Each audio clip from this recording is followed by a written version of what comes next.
An hour before my wedding, I found my fiancé with my best friend. What I did next made the whole room gasp. They tried to ruin my reputation until I turned their own lies into the rope they hung themselves with. If you'd told me a year ago that my wedding day would turn into a cautionary tale people whispered about over sweet tea, I would have laughed and said, "Not me." But here I am, 55 years old, standing in a white dress, holding a bouquet that suddenly feels heavier than my whole life, realizing that every plan I've made for the last 4 years just dissolved into nothing. The thing is, I wasn't new to disappointment. I'd buried my father at 22, my first husband at 48. I'd raised 2 kids who moved across the country chasing dreams that didn't have room for their mama. I'd lost jobs, friends, and illusions along the way.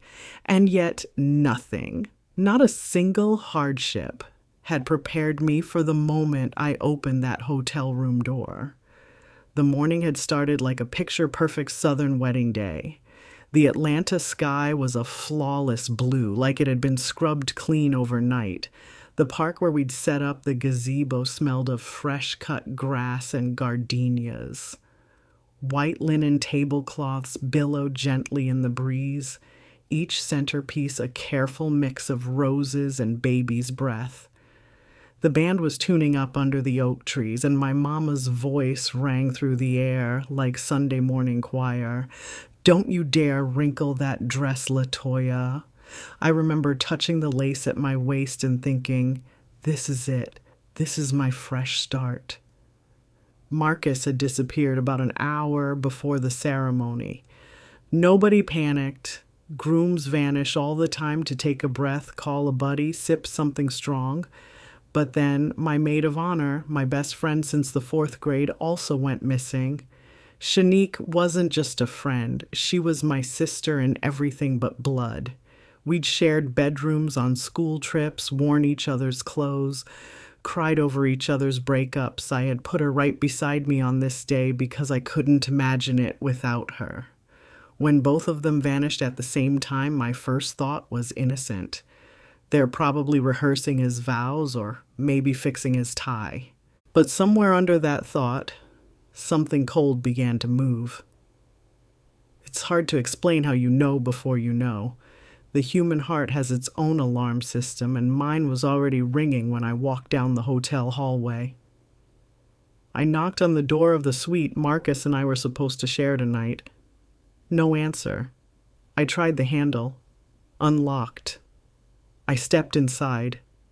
There they were, not scrambling to cover themselves, not stammering apologies, not even pretending it wasn't what it looked like.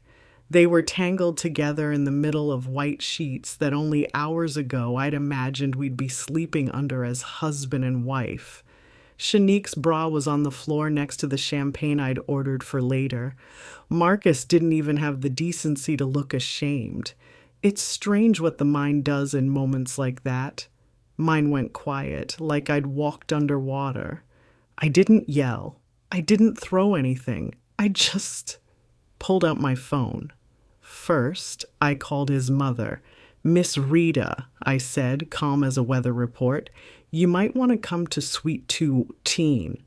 Then his father, his sister, my cousin Denise, and 2 of our mutual friends. If this was going to blow up, it was going to blow up in the open. Within 10 minutes, there were 6 people standing in that room staring at a scene they couldn't unsee. Marcus finally pulled on a shirt. Shanique stayed wrapped in the sheet, her eyes fixed on the carpet. I didn't stay to listen to their excuses. I walked straight to the park, bouquet in one hand, my pride in the other. The music stopped when I stepped up to the microphone. Almost 200 faces turned toward me, expecting to see a bride ready to promise forever. Instead, they saw a woman ready to end something before it began. "There will be no wedding today," I said. My voice was steady, though my heart was pounding hard enough to shake my ribs. I found my fiancé in bed with my maid of honor less than an hour ago. eat the food, dance if you want. But the celebration we're having now is mine. A ripple of shock went through the crowd. I slipped off my ring, walked to the pond behind the gazebo, and tossed it in without looking back. And that's when I decided if the day was already ruined, I was going to ruin it on my own terms. "Music," I called out. "Let's make this a freedom party." The band struck up a tune. People laughed nervously at first, then louder, then for real, and for the rest of that afternoon, under the warm Georgia sun, I danced like a woman who'd just given herself back her own life. But if I'd known what was coming in the weeks ahead, the calls, the lies, the way some people would try to turn my truth against me, I might have danced even harder that day. Because that was just the beginning. The first person to move was Cousin Ray, bless his soul. He whooped loud enough to startle the doves in the oak trees, clapped twice, and hollered, "You heard the lady! Let's eat!" That cracked the tension like a brittle twig. Laughter followed, hesitant at first, then growing into something warm and almost defiant. The saxophonist lifted his horn and poured out a honey-smooth riff. The drummer joined in with a playful snap, and before I knew it, people were lining up at the buffet. Fried chicken, mac and cheese, collard greens, the kind of food that hugs you back. Plates filled, glasses clinked, and slowly the air shifted from shame to something closer to liberation. I stayed near the edge at first, smiling politely at the people who came up to squeeze my hand or whisper, "You're so strong." A few leaned in to murmur their own stories. A cousin who ran off with a bridesmaid, a best friend who stole more than just trust.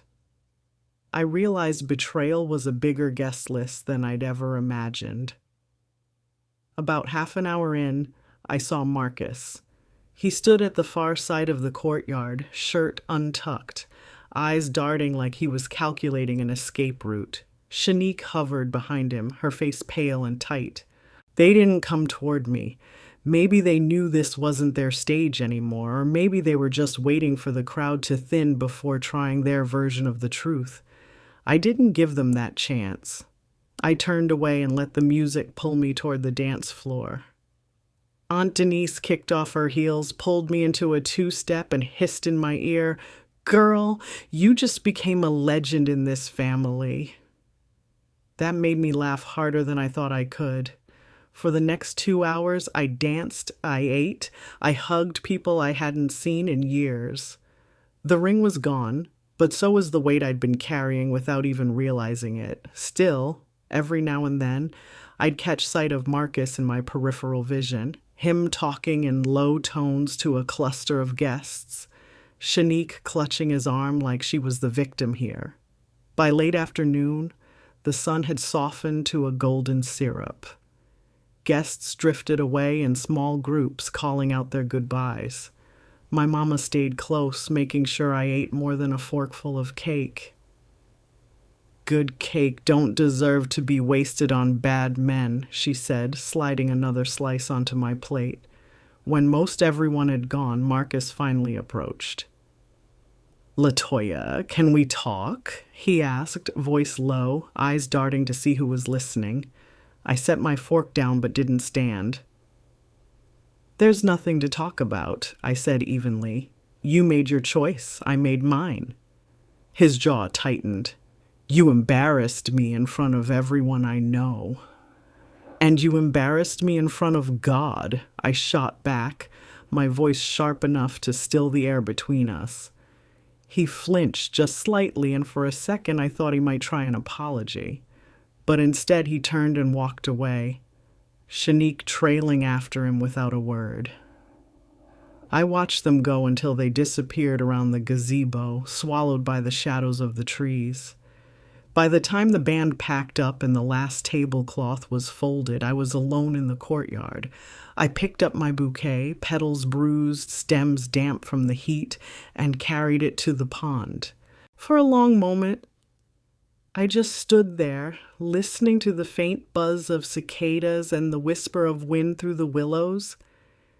Then I let the bouquet slip from my hand watching it float for a heartbeat before the current pulled it under. That night, I didn't go home to the apartment Marcus and I had shared. I checked into a small motel across town, the kind with ice machines that hum all night and bedspreads in patterns nobody's made in 20 years. I ordered takeout Chinese, ate it straight from the carton, and let the TV play old sitcom reruns until the room felt less strange.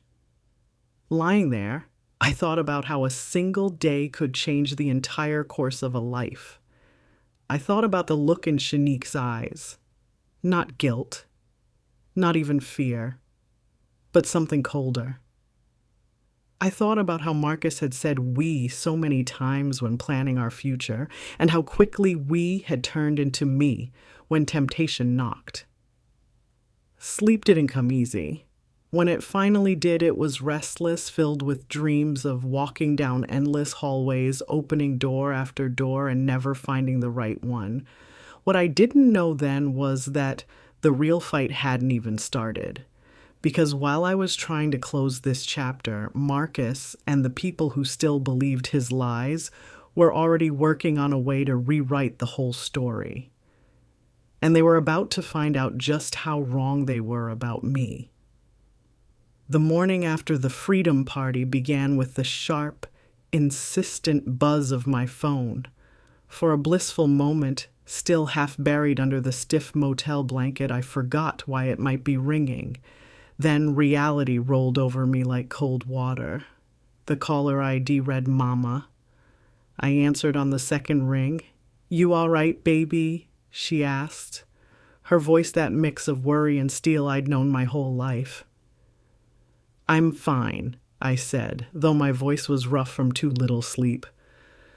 "Better than I thought I'd be." "Well, you were the talk of the barbecue at Reverend Hall's last night. Half the ladies think you're brave. The other half think you've lost your mind. Either way, you made an impression." I smile faintly, imagining those Sunday hats nodding and shaking in equal measure. After we hung up, I sat up in bed, scrolling through my phone. 27 missed calls, 15 new text messages. Most were from friends and family, but a few were from numbers I didn't recognize. Curiosity got the better of me, and I opened one. You didn't have to humiliate him like that. A real woman works things out in private. I deleted it without replying. The next one read, "You'll regret this when no man wants you after this stunt." It stung more than I wanted to admit, not because I believed it, but because it confirmed what I already knew. Marcus was talking, spinning the story, making himself the victim in a tale where I was the villain who overreacted. By the time I made it to my shift at the daycare center, I'd already decided not to explain myself to anyone. If folks wanted to know what happened, they could ask me directly. I wouldn't chase them with the truth. Still, it was hard not to notice the sideways glances from two of the younger teachers when I walked into the staff lounge. They hushed their conversation as soon as I came in, their eyes sliding over me with that polite southern smile that says, "Bless your heart," while they're carving you up in their heads. I busied myself with the children because kids don't care about gossip. They care about snack time and finger paints and whether their shoelaces are tied. Their world is simple, and for a few hours I let mine shrink to fit theirs. But as soon as the last child was picked up and the doors were locked, I felt the weight again. Not grief exactly, more like the ache in your legs after you've been running too long. On the bus ride back to the motel, I thought about the apartment Marcus and I had shared. My name was on the lease. I could go back any time I wanted. But the thought of stepping into these rooms, smelling the cologne he wore, seeing the coffee mug he always left in the sink, it made my stomach twist. That night, I stood in the motel bathroom, brushing my teeth, and caught my reflection in the mirror. My hair was still pinned from the wedding, though the curls had loosened.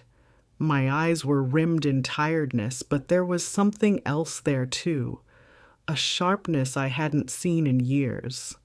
I set the toothbrush down, leaned in closer, and said out loud, "You don't go back, Latoiya, you go forward."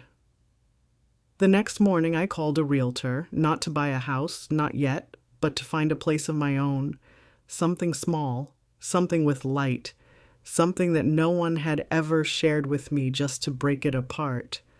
By Friday, I had a lead on a one-bedroom apartment in a quiet neighborhood just outside downtown. When I walked in, the first thing I saw was a big front window that looked out onto a row of maple trees.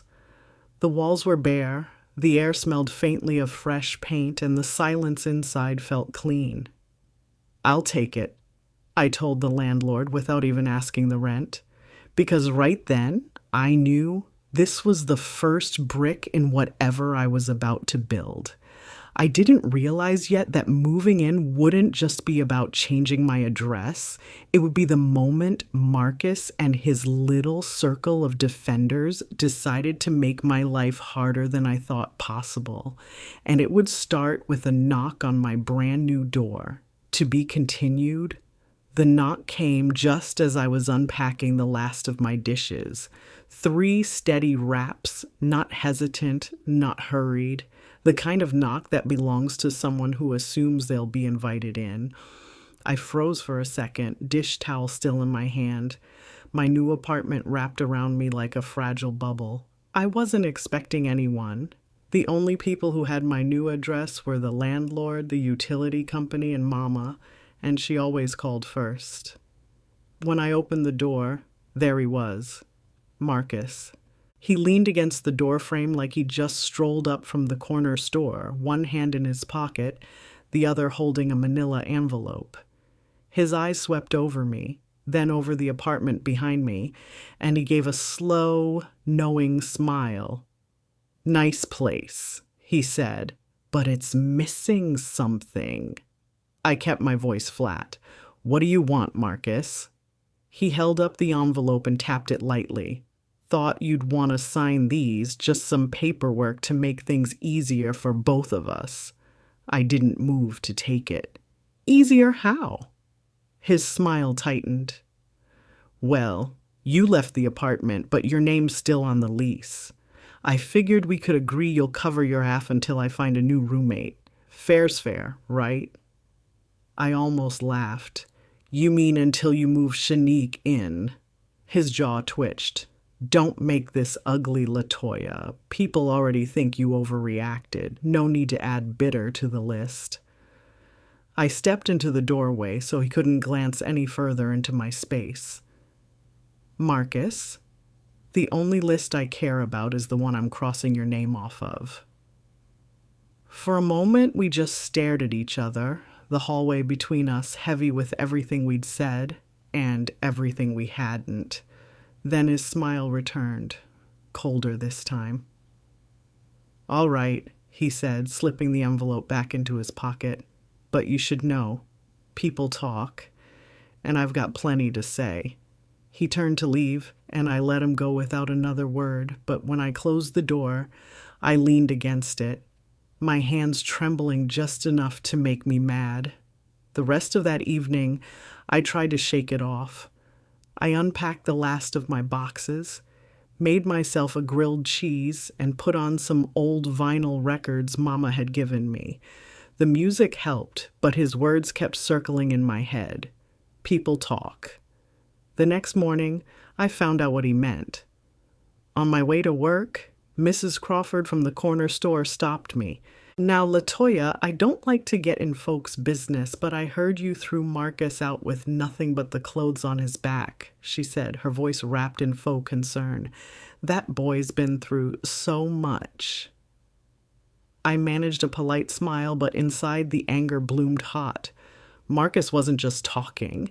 He was crafting a whole new narrative, and people were swallowing it without question. At the daycare, 2 of my co-workers exchanged a look when I walked in. One of them, Tina, sidled up to me at lunch and said, "You know, if you just kept it private, folks might have respected you more." That night, sitting by my big front window with a cup of chamomile tea, I realized something important. I could spend the next few months defending myself, explaining the truth to anyone who'd listen, or I could let my life speak for itself. But before I could settle on that choice, the universe, or maybe Marcus, decided to test me again. 3 days later, I came home to find an envelope slipped under my door. No return address. Inside was a single sheet of paper with one sentence written in block letters. "We're not done." I sat there, holding that paper, and felt a familiar shift inside me. The same one I'd felt at the microphone on my wedding day. Fear wanted a seat at my table, but I'd learned something. You don't give fear a chair unless you're ready to let it eat. If Marcus thought this was going to break me, he was about to be very disappointed, because I was just getting started. I kept that note in my kitchen drawer for exactly one night before deciding it wasn't going to live in my house rent-free. The next morning, I walked it down to the precinct a few blocks away. The desk sergeant looked at it, raised an eyebrow, and said, "Could be nothing. Could be something. You know who might have sent it?" "I've got a strong guess," I said, "but guesses aren't proof." He nodded, slid the note into a plastic sleeve, and promised they'd file it. I didn't expect the Atlanta PD to launch a full investigation over a single line of typed words, but that wasn't the point. The point was that if Marcus, or anyone working on his behalf, had wanted to play games, I was going to keep a paper trail long enough to wrap them in. When I got to the daycare, the air was thick with late summer heat and tension. Mrs. Alvarez, one of the grandmothers, pulled me aside before I could even clock in. "Honey, I don't know what's going on, but people are saying things," she whispered, glancing toward the other parents. I'd heard enough people are saying in the past week to last a lifetime. This time I smiled and said, "Then I guess people are going to have to find a new hobby."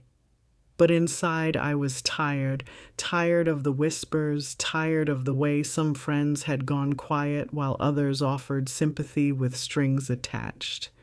That night, over a plate of Mama's fried catfish, I told her, "I'm done letting him steer the story." Mama didn't even look up from buttering her cornbread. "Then stop talking about him and start showing folks who you really are." That stuck with me. The next weekend, I went down to the community center where they were hosting a back-to-school fair. I'd worked with them before, helping organize book drives, so it wasn't hard to slide right in. By the end of the afternoon, I'd signed up to volunteer for their literacy program twice a week. It wasn't about image. Not entirely, anyway. It was about filling my life with things Marcus couldn't touch, couldn't twist. The more time I spent reading to kids, helping their parents find resources, the less oxygen I gave to the mess he was making in the gossip mill. Still, his shadow found ways to creep in. One Tuesday evening, as I was locking up the daycare, Shanique herself showed up in the parking lot. She leaned against her car, arms crossed, looking me over like I was an insect she'd stepped on by accident. "Marcus says you're trying to make him look bad," she started. I actually laughed. "Sweetheart, he's managing that all by himself." Her face flushed. "You think you're better than us now? Playing Mother Teresa at the community center?" That's when I realized something important. This wasn't about guilt or even about Marcus anymore. This was about control. Shanique thought I'd be broken, humiliated. Instead, she saw me living, smiling, building something new. And that burned her more than any speech I could give. I didn't rise to it. I just stepped around her, unlocked my car, and said, "Enjoy the apartment. Hope the lease treats you better than the man." Driving away, I didn't even check the rearview mirror. I didn't need to. I knew exactly what she looked like. someone realizing her power over me was gone. But that night, as I sat at my kitchen table, the envelope from the police station still in my drawer, I knew it wasn't over. People like Marcus and Shanique don't just fade out quietly. They circle back, sharper, more desperate, and I had a feeling the next time they came at me, they wouldn't bother hiding behind notes or parking lot conversations. They'd come straight for what they thought mattered most to me. It started with the phone call. I was making sweet tea in my kitchen when my cell buzzed with an unfamiliar number. Normally, I'd let it go to voicemail, but something told me to answer. "Ms. Jenkins?" "This is Mrs. Whitfield from the daycare board," the voice said, crisp as new dollar bills. "We've received a complaint, or rather several complaints, about your conduct outside of work." My stomach tightened. What kind of conduct? "Well," she hesitated, "someone has suggested that you're emotionally unstable, possibly struggling with personal issues that could affect the children. We're not saying we believe it, of course, but I didn't need to hear the rest. I knew exactly who planted that seed. By the time I hung up, my sweet tea was bitter in my mouth. Marcus and Shanique weren't satisfied with gossip. They were trying to cut me off at the knees, take away the job that kept me steady.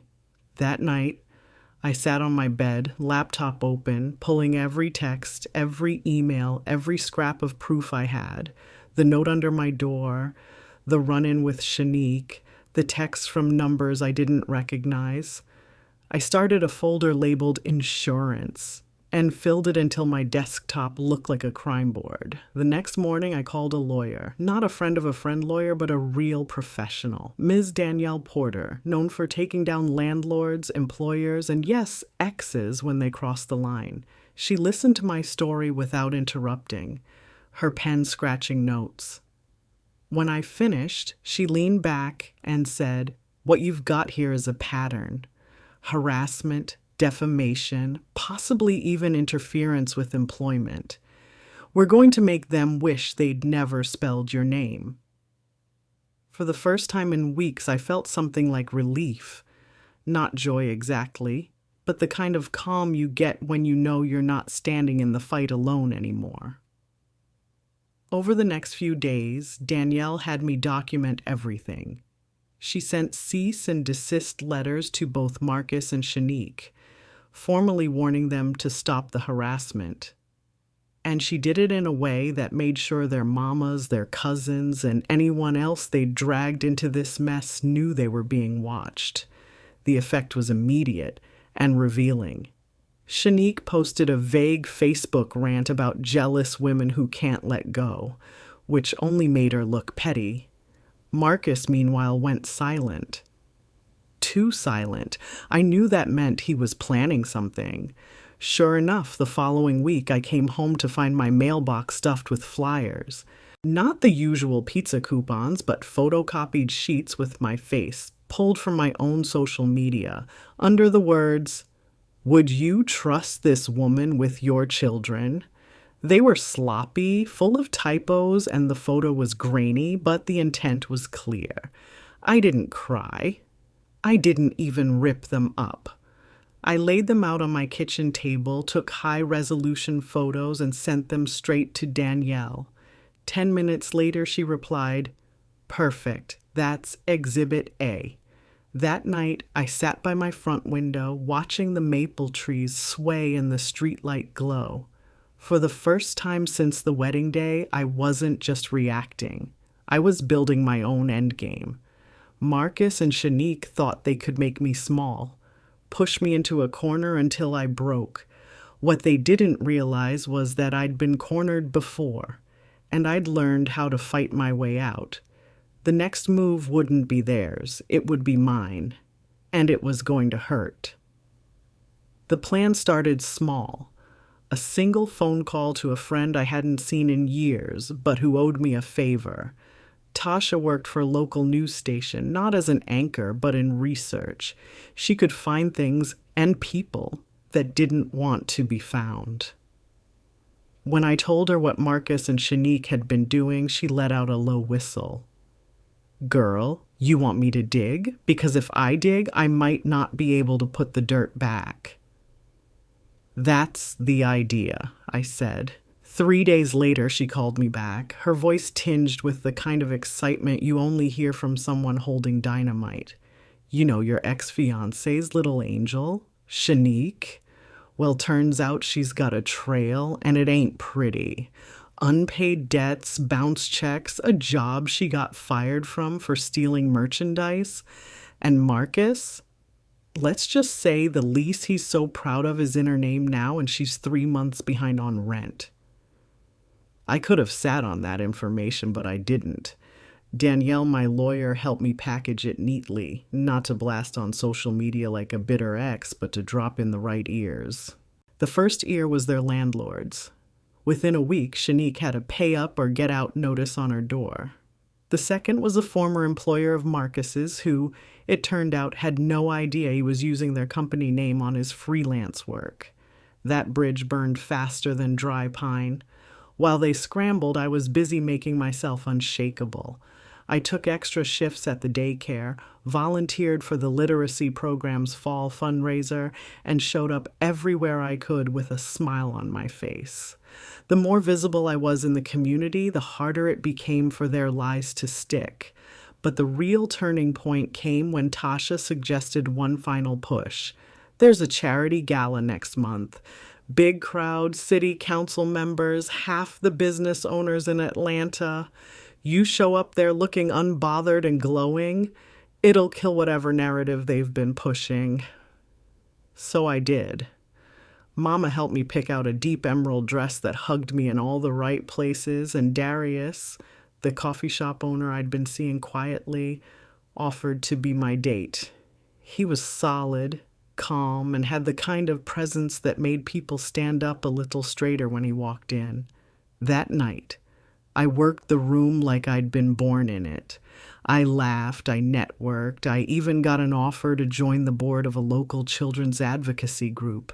And when Marcus and Shanique showed up, yes, they had the nerve. I didn't flinch. I caught Marcus's eye across the room, held it for just a moment, then turned away like he was no more important than a waiter passing hors d'oeuvres. Shanique, on the other hand, looked like she'd bitten into something sour. By the end of the evening, I'd done more than reclaim my reputation. I'd made it untouchable. The next morning, the whispers had changed. No one was asking if I'd gone crazy anymore.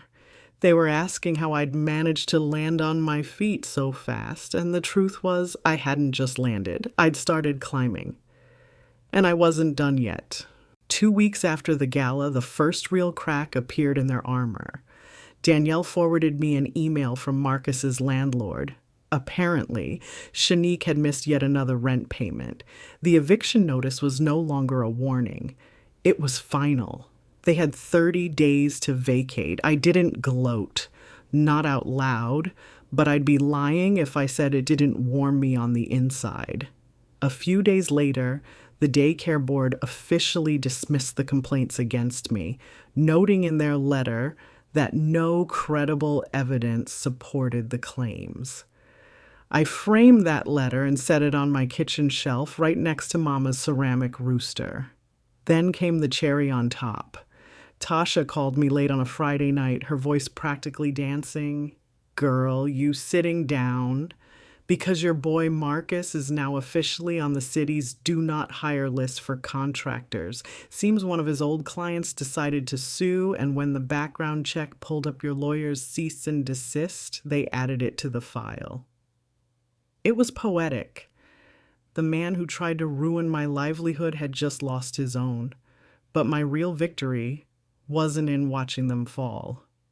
It was in realizing I didn't need to push anymore. Their own actions were the rope, and they'd tied the knot themselves. One afternoon, as I was leaving the literacy program, I saw them across the street. Marcus was hauling boxes into the back of a beat-up pickup truck, Shanique standing with her arms crossed, barking instructions. She caught sight of me first. For a split second, I thought she'd come storming over, but instead she looked away. Marcus glanced up, and for the first time in a long while, I didn't see smugness. I saw something else. Recognition. The kind that comes when a person finally understands the cost of what they've done. I didn't wave. I didn't speak. I just got in my car and drove away. Back home, I brewed myself a cup of tea, opened the big front window, and let the evening air in. The maple trees were turning gold, their leaves rustling like they had secrets to tell. It struck me then, this apartment, this quiet, this life, none of it had been part of the plan. My plan had been a wedding, a shared home, maybe a couple of years before moving into something bigger. But the detour had given me something better. Freedom. Now my days were full. Work, volunteer projects, coffee dates with Darius, Sunday dinners with Mama. The whispers had died down, the stares had softened, and I'd learned that the best revenge isn't proving people wrong. It's living in a way that makes them irrelevant. If you'd asked me a year ago, I would have said the worst day of my life was finding Marcus with Shanique. Now, I know it was just the doorway. I walked through, closed it behind me, and never looked back. It's been 18 months since that day, the day I stood in front of 200 people in a white dress and called off my own wedding. Sometimes it feels like a lifetime ago. Other times I can still smell the lilies in the air, hear the faint rustle of silk as I walk to that microphone. I can still see Shanique's smirk freeze when she realized the crowd knew. I can still hear the ripple of shock that rolled through the garden. Back then I thought that was the end. The end of love, the end of trust, the end of the future I'd built in my head. But endings have a way of hiding beginnings inside them if you're willing to keep walking. The first weeks after the breakup were heavy. My phone was a constant buzz of messages, some kind, some cruel, and some from people I hadn't heard from in years, all of them wanting the full story. I stopped answering after a while. Explaining myself to people who had already decided what to believe felt like throwing seeds onto concrete. The apartment I found was small. 1 bedroom, creaky floors, a kitchen that got too hot in summer, but it was mine. Every plate, every mug, every towel was a choice I made without consulting anyone. I learned how good it felt to come home to a space that reflected me and only me. Marcus tried to keep his hooks in me even after the move. Shanique, too, in her own petty way. They thought they could chip away at my stability, whisper me into a breakdown. What they didn't understand was that I had already lived through worse storms, and I had a skill they didn't: patience. With Danielle's help, I built my case piece by piece. I didn't yell on social media. I didn't start fights in public. I documented, I prepared, and I waited for them to hang themselves with their own rope. And they did. The eviction notice, the ruined job prospects, the loss of whatever shine they'd been trying to polish. I didn't celebrate their fall, not the way people think I would. I just felt done. Like finally setting down a heavy box you've been carrying for too many miles. Life after them didn't just go back to normal, it grew into something new. My work at the daycare flourished, and my hours with the literacy program became a highlight of my week. I met people I never would have crossed paths with otherwise. Parents, teachers, volunteers, who reminded me that there are still good, honest souls in this world. And then there was Darius. If Marcus was a hurricane, Darius was a steady breeze on a warm day. No grand gestures, no manipulation disguised as love, just quiet consistency. He learned my coffee order before I even realized I had one. He asked about my day and actually listened to the answer. He never tried to fix me, because he understood I wasn't broken. One Sunday afternoon, We were sitting in his cafe after closing. The chairs were stacked, the lights low, and he said, "You ever think about how you got here, to this exact spot?" I thought about it for a while. About the wedding dress that never made it down the aisle. About the apartment with the creaky floors. About the note under my door that read, "We're not done." And I realized every ugly step had led me to a better place. Not because the pain was worth it, but because I decided not to stop in the pain. If there's one thing I've learned, it's this. Closure isn't something people give you. It's something you give yourself. When you decide their story about you is no longer the truth. Now, when I see Marcus or Shanique, and yes, sometimes our paths still cross in this city, I don't feel anger. I don't feel pity. I feel nothing. And that's how I know I'm free. My life is mine again. My laughter is mine again. And the woman who once thought she'd lost everything has built something stronger than she ever imagined. So if you're standing in the middle of your own storm, thinking this is the end, hear me when I say, it might just be the doorway. Walk through it. Close it behind you and never look back.